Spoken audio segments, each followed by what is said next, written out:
नमस्कार दोस्तों, स्वागत है आपका डैन लॉ में। आज बहुत ही आसान शब्दों में हम समझेंगे, हम डिस्कस करेंगे आर्टिकल 46 क्या होता है। आर्टिकल 46 देखिए बात क्या करता है। आर्टिकल 46 बात करता है प्रमोशन किस चीज़ का, educational and economic interest of scheduled caste, schedule tribes और other weaker sections. Okay, scheduled caste, schedule tribes और अदर वीकर सेक्शन जो हैं उनके लिए बात करता है। खैर, आर्टिकल 46 के जो बेयर एक्ट लैंग्वेज है क्या कहता है उस पर आते हैं। Promotion of educational and economic interest of scheduled caste, schedule tribes and other weaker section.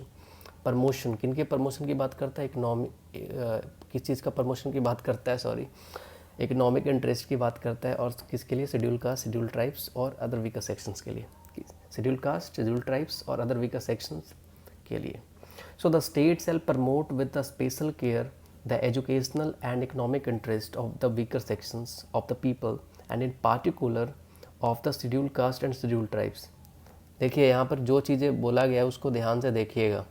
यहाँ पर क्या बोला है, in particular schedule caste and schedule caste, schedule caste and schedule tribes, not caste. Okay, so state promote करेगा क्या, special care के साथ एक प्रोविज़न बनाएगी या पॉलिसी बनाएगी स्पेशल केयर के साथ कि उनका शिक्षा और उनकी जो इकोनॉमिक यानी आर्थिक स्थिति जो है, जो वीकर सेक्शन ऑफ पीपल हैं, पार्टिकुलरली शेड्यूल कास्ट और शेड्यूल ट्राइब्स के लिए बेसिकली बोला गया, शेड्यूल कास्ट और शेड्यूल ट्राइब्स के लिए पार्टिकुलरली बोला गया, protect them from the social injustice. जो भी शेड्यूल कास्ट, शेड्यूल ट्राइब्स जो बैकवर्ड थे उनके साथ बहुत एक तरीके से सोशल इनजस्टिस हुआ। So and particularly and shall protect them from the social injustice, all forms of exploitation, जितने भी exploitation इनके साथ हुए, इसीलिए इसको डाला गया। As you know, in a simple term, this article explains that the state is responsible to provide a special attention of education as well as economic interest of the weaker sections of the society basically. So the step that shall be taken because of the provisions if the constitution shall help the people of scheduled caste, scheduled tribes और OBC, और यहाँ पर particularly schedule caste, schedule tribes केवल बोला गया है, और OBC later on जो कम्युनिटीज़ हैं, to seek justice and get rid of from the social injustice. Okay, as you know बहुत तरह के फॉर्म ऑफ एक्सप्लॉयटेशन हुआ करता था। अगर आप इसके हिस्टोरिकल कुछ बैकग्राउंड पे जाए तो बहुत सारा इवन आपको मिलेगा कि इवन इनके साथ एक तरीके से अनटचेबिलिटी वाला फॉर्म एक तरीके से होता था कि जैसे कि जो बाथिंग गार्ड्स था वो भी यूज नहीं करने दिया जाता था इनको, शेड्यूल कास्ट, शेड्यूल ट्राइब्स के लोगों को। छुआछूत था हमारे यहाँ। और एजुकेशन को देख ले या फिर कोई भी जॉब देख लें पार्टिकुलर किसी भी क्षेत्र में, यहाँ तक रिलीजियस प्लेसेस पे भी इनको रोका जाता था। सो ऐसा एक कल्चर बना हुआ था। लेकिन लेटर ऑन जब हमारा इंडिया जब ब्रिटिश राज से जब एक तरीके से आज़ाद हुआ, उसके बाद हमारे यहाँ कॉन्स्टिट्यूशन बना, उसके बाद स्पेशल प्रोविज़न डाला गया इनके लिए। ड्राफ्ट जब हो रहा था कॉन्स्टिट्यूशन उस समय ही कि स्पेशली शेड्यूल ट्राइब्स और शेड्यूल कास्ट और शेड्यूल ट्राइब्स के लिए स्पेशल प्रोविज़न होना चाहिए। इनको एक तरीके से प्रेफरेंशियल ट्रीटमेंट दिया गया। उस समय बहुत सारा कंट्रोवर्सी भी हुआ कि इन्हें प्रेफरेंशियल ट्रीटमेंट क्यों दिया जा रहा है, लेकिन इनके ऊपर इतने एट्रोसिटीज़ हुए, इनके ऊपर इतना मतलब एक तरीके से अत्याचार हुआ, तो उसको लेकर इनके जो सोशल लाइफ एक तरीके से ख़त्म हो गया था। तो इसके सोशल अपलिफ्टमेंट के लिए इनको एक तरीके से ये सारा रिजर्वेशन के फॉर्म में इनका प्रेफरेंशियल ट्रीटमेंट दिया गया इनको। बेसिकली सिंपल तरीके से यही समझो आप। सो बेसिकली अगर बात करें यहाँ पर जो चीज़ें बोली गई है कि पार्टिकुलरली यहाँ पर शेड्यूल कास्ट और शेड्यूल ट्राइब को ज़्यादा जोर दिया गया है, और लेटर ऑन जो अदर वीकर सेक्शंस हैं लाइक OBC आप उसको कह सकते हैं। सो अगर बात करें in a case of state of Madras versus Shrimati Champakam Dorairajan, एक केस था, उसके बारे में बात करते हैं, क्योंकि सबसे पहले जब कॉन्स्टिट्यूशन बना उसके बाद रिजर्वेशन का जो फॉर्मूला था केस से समझते हैं। जैसे कि जो था स्टेट ऑफ मद्रास वर्सेस चंपकरण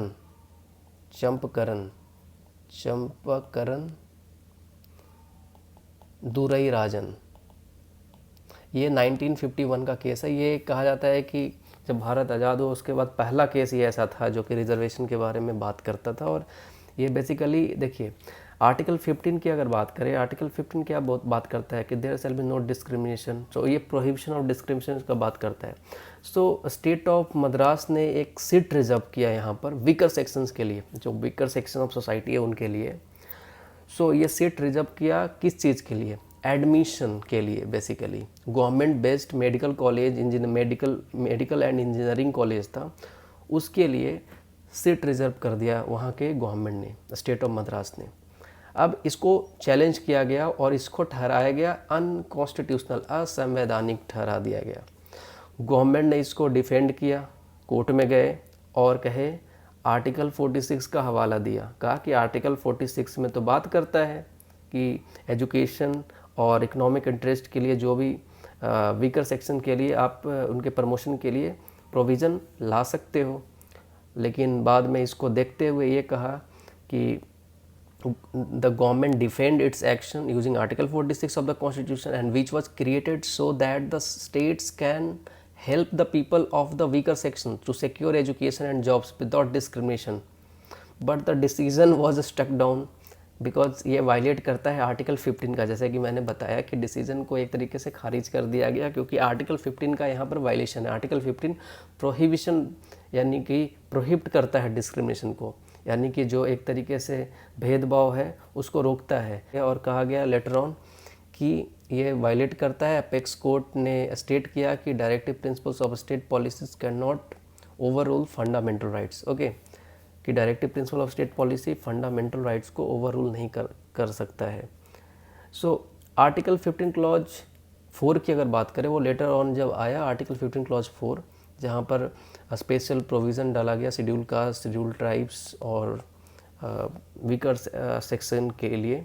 सो इसको अच्छे तरीके से अगर समझा जाए तो later on Indira Sahni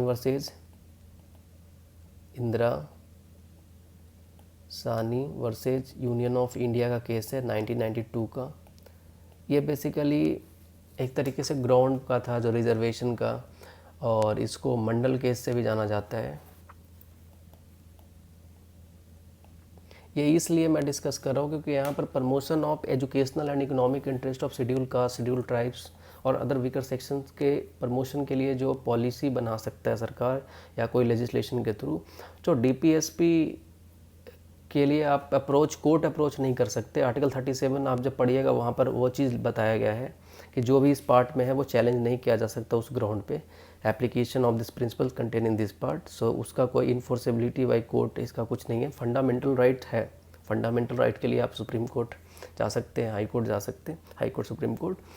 so Indira Sahni versus union of India में कहा गया, अपेक्स कोर्ट ने स्टेट किया था कि रिजर्वेशन लिमिट जो है ना वो 50% से ज़्यादा नहीं बढ़ना चाहिए, और जो भी बैकवर्ड क्लास हैं जो 50% से उससे ज़्यादा नहीं बढ़ना चाहिए।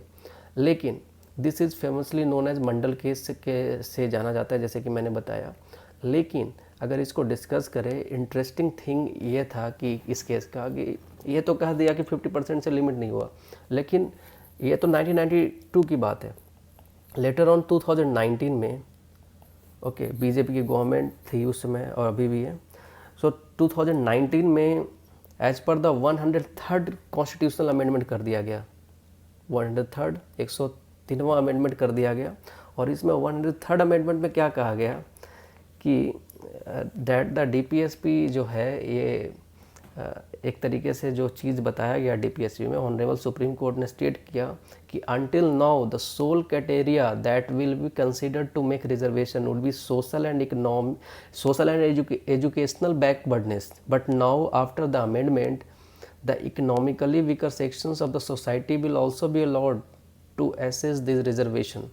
अब 103rd अमेंडमेंट हो गया, उसके बाद क्या हुआ कि इनको ईडब्ल्यूएस के लिए 10% रिजर्वेशन मिल गया हर जगह पे। जैसे ओबीसी के लिए 27% है, वैसे ईडब्ल्यूएस के लिए 10% है, बाकी एससी एसटी के लिए वैसे है। तो अब इस पे कंट्रोवर्सी खड़ा हो गया कि इंदिरा साहनी का जो जजमेंट है उसमें तो कहा गया है 50% से ज़्यादा एक्सीड नहीं होगा, और ये तो आर्टिकल 15 क्लॉज 4, 16 क्लॉज 4 और 340 का एक तरीके से वायलेशन है, इस पर कमेटी बैठना चाहिए। तो आर्टिकल 340 ये बात करता है कि अपॉइंटमेंट होना चाहिए कमीशन का जैसे कि बैकवर्ड क्लास का जो कमीशन है उसको इन्वेस्टिगेट करने के लिए एक तरीके से अपॉइंटमेंट कमीशन को अपॉइंट किया जाता है, तो वो आर्टिकल 340 बात करता है। हालांकि इसका मेन ग्राउंड था आर्टिकल 15 क्लॉज 4 और 16 क्लॉज 4 क्या कहता है। सो सुप्रीम कोर्ट ने स्टेट किया द कॉन्सेप्ट ऑफ रिजर्वेशन केवल ऐसा नहीं कि जो बच्चे पढ़ रहे हैं उनका बैकग्राउंड देखा जाता है। सो आर्टिकल 15 क्लॉज 4 का जो स्कोप है बहुत बड़ा है, आर्टिकल 16 क्लॉज 4 का स्कोप है बहुत बड़ा है। उसको रीड किया जाएगा, उसको रिव्यू किया और इसको सही ठहराया लेटर ऑन। आप जानते हो that to keep everyone's interest in mind there was a amendment made where in clause 4 was added in 15 article 15, जैसे मैंने ये बताया था आर्टिकल 15 क्लॉज 4 जब ऐड किया गया, सो आर्टिकल 15 क्लॉज 4 में इसका स्कोप बहुत बड़ा है, ऐसा इंटरप्रेट किया सुप्रीम कोर्ट ने। और इसको कहा कि आर्टिकल 15 क्लॉज 4 जो है, जो कि स्टेट करता है that government are now allowed to create a special reservation so that provisions will help to uplift the weaker section of the society, कि अब गवर्नमेंट स्पेशल प्रोविज़न बना सकती है। जैसे आर्टिकल 15 क्लॉज 4 को अगर आप रीड कीजिएगा तो आर्टिकल 15 क्लॉज 4 में क्या कहता है, आर्टिकल 15 क्लॉज 4 सीधे तौर पे ये कहता है कि state from making any special provision for the advancement of any socially and educationally backward class. Okay, अब यहाँ पर क्या है कि इसका स्कोप को बढ़ा दिया गया और कहा कि ये अपलिफ्टमेंट की बात करता है, किसके, वीकर सेक्शंस के अपलिफ्टमेंट की बात करता है जो सोसाइटी में है, और इकोनॉमिकली जो वीकर सेक्शन है उनके अपलिफ्टमेंट की बात करता है। तो अब ये सारी चीज़ें हो गई। अब जैसे कि 103 का जो ग्राउंड था उसको भी चैलेंज किया गया लेटर ऑन, 2022 में चैलेंज किया गया। तो 103 का जो ग्राउंड था वो चैलेंज किया गया और इसको एक तरीके से ठहराया गया कि ये जो ग्राउंड चैलेंज किया जा रहा है 103 का, जो कि 3:2 के मेजॉरिटी से, यानी 3:2 जो ये इंदिरा गांधी बोल रहा हूँ, sorry, Indira Sahni versus union of India 1992 का जो केस है, इसको हवाला लेते हुए इस ग्राउंड को, इसकी कॉन्स्टिट्यूशनल वैलिडिटी है 103rd कॉन्स्टिट्यूशनल अमेंडमेंट को, इसकी कॉन्स्टिट्यूशनल वैलिडिटी को चैलेंज किया गया कोर्ट में जाकर, सुप्रीम कोर्ट में। और इसको 3:2 से, यानी कि सोचिए कि 3 जज इधर है और 2 जज इधर है, यानी कि जस्टिस जो महेश्वरी हैं, बेला त्रिवेदी हैं या पर्दीवाला, सो ये इन्होंने अपने फेवर में दिया और बाकी 2 जो थे रविंद्रा और जो चीफ जस्टिस ऑफ इंडिया उस समय के जो ललित, जो उदय उमेश ललित, सो जस्टिस ललित ने, chief justice of CJI Lalit ने क्या किया, इसको एक तरीके से माइनॉरिटी व्यू रखा इस पे, सोचिए। सो एक तरीके से देखा जाए तो ये जो रिजर्वेशन 10% था, इस पे अभी भी कंट्रोवर्सी है। हालांकि सुप्रीम कोर्ट ने इसको एक तरीके से स्टक डाउन कर दिया, इसके कॉन्स्टिट्यूशनल वैलिडिटी को चैलेंज किया गया था जो 3:2 के मेजॉरिटी से।